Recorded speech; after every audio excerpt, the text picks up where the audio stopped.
So the next part of our string is the most important. It's the sidewall, which dictates the pattern and the type of pocket we have. So we want to start off with a string with our white sidewall string. I already tied a knot to the end of the string, and we go through the outside of the third hole of the sidewall and come through the bottom of our next 10 diamond row of the mesh up to the top. And to keep this starting off nice and tight, we want to create a loop. So we go again from the outside of this third sidewall hole to the inside, and then again from the bottom to the top through the mesh, and then pull it tight. So this will be the start, and as you can see, it keeps the mesh nice and tight at the start. So next of all, we want to start doing our top part of the sidewall, which is going to be really tight and really pulled down so we can create a nice channel for maximum hold in our pocket. So we're going to skip two holes on the sidewall. We're going to go through the top part of the sidewall and skip two holes on the sidewall, take the third one from the inside to the outside, and this will create a loop like that, and we go from the outside to the inside through the loop and pull this nice and tight. So this will create our first interlock. We skip another hole on the sidewall, go again through the top side of our next 10 diamond row, come from the inside of the sidewall hole to the outside, create again the loop, and pull it nice and tight.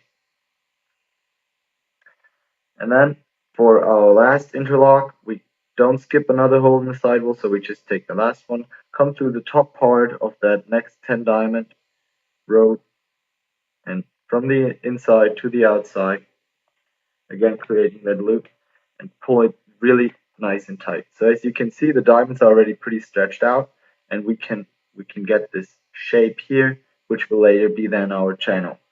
So next part will be creating the pocket.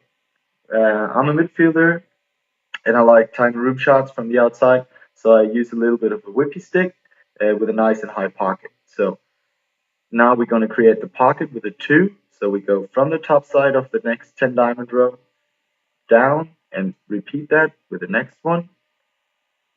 So you go with the string through these next 2 diamonds and then just pull the mesh up. So this will create these 2 stacked diamonds, and then again from the inside of the next sidewall hole to the outside,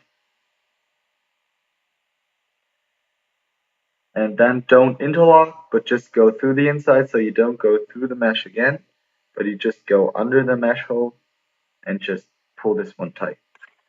So as you can see, we have this nice stacked 2 diamonds on one sidewall hole. So next of all, we're going to do a 1 to finish off the pocket.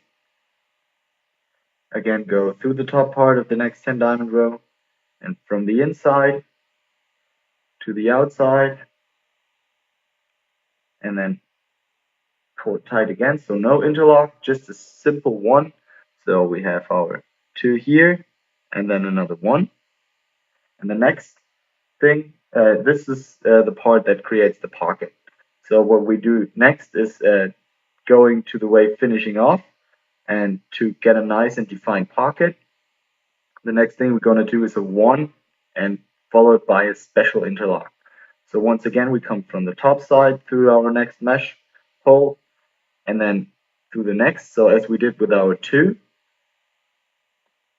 and we pull this down, and this time we don't go from the inside to the outside, but from the outside to the inside, and then come back up through that hole from the next 10 diamond row. So from the outside to the inside through the hole, back down, and sort of through the hole. So you can see here's a little loop.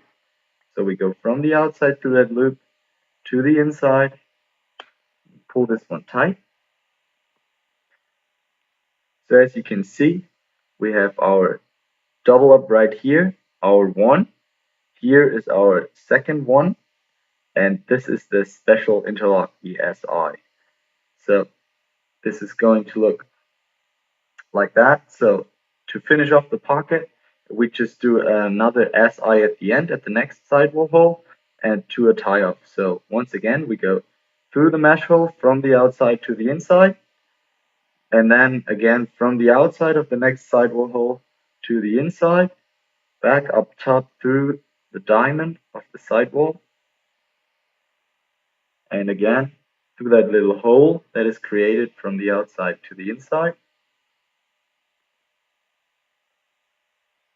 And this will look something like this. So we have our 2 here, our 1, our next 1 right there, and then our 2 special interlocks, which look like kind of a flat interlock on top of the sidewall. So what this will do is it will push the mesh a little bit to the inside and give you a little bit more hold when the ball is carried one-handed. So when the ball drops down to the bottom of the stick, it will pull down the mesh a little bit tighter and give you a little bit more hold. So to finish off the sidewall pattern on this side, we just simply go from the outside to the inside of the next sidewall hole. Don't take any mesh holes, just go through the outside to the inside, and then in the next row, go from the inside to the outside again, and then just simply make a knot to tie the whole thing off.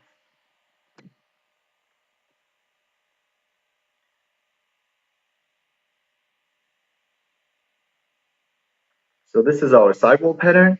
We start off at the third hole of the sidewall, third hole, then skip 2 and interlock, skip 1 and interlock, and then a third interlock. Then we start creating our pocket with a 2 right here, another 1 right here, and to finish off the string, we go with another 1 and an SI, and then another SI to a tie off. To finish the sidewall string off, we're going to do the exact same thing we just did on our one side of the sidewall on the other side. So to have it nice and symmetrical,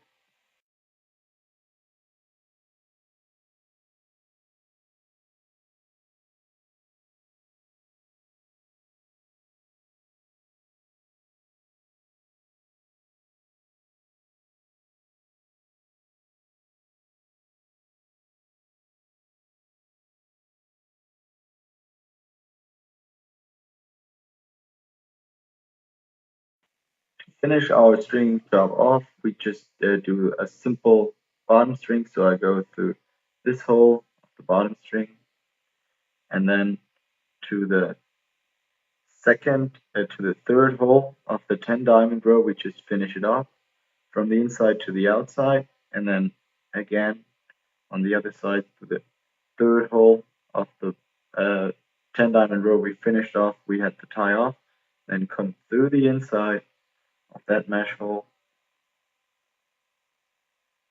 on the other side to create something like that, and then pull it a little bit tight. Look how the pocket shifts, just like that. So it will look like something like that. Just a simple bottom string, and then tie these two off to something like that.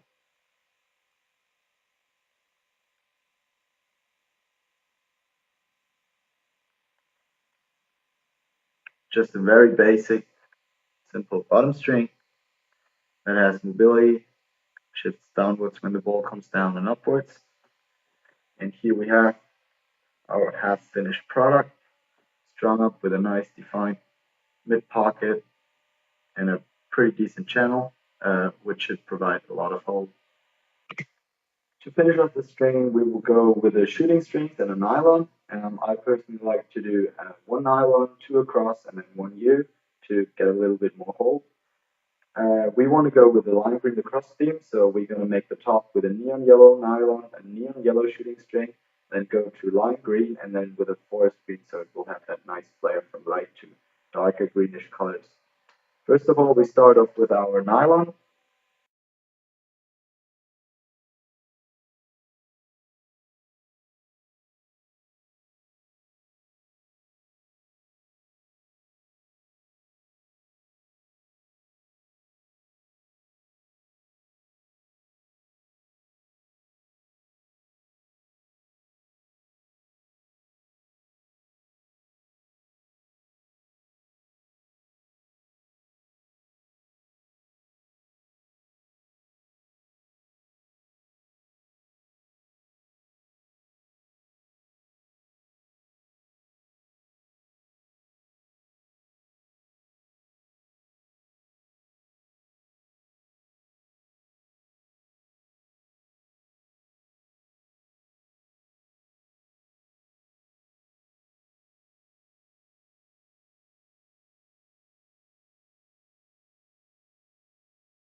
So this is our final product. Really comes out nicely with a green to yellow fade up top with the shooting strings, and we have a mid to high pocket with quite some whip and a nice hold, a pretty decent channel. So if you want to see more videos of LimeGreen Lacrosse stringing tutorials and events, go check out our channel. We're also on Facebook and Twitter. Go over there and like us, and stay tuned for more LimeGreen Lacrosse action featuring East Coast Mesh.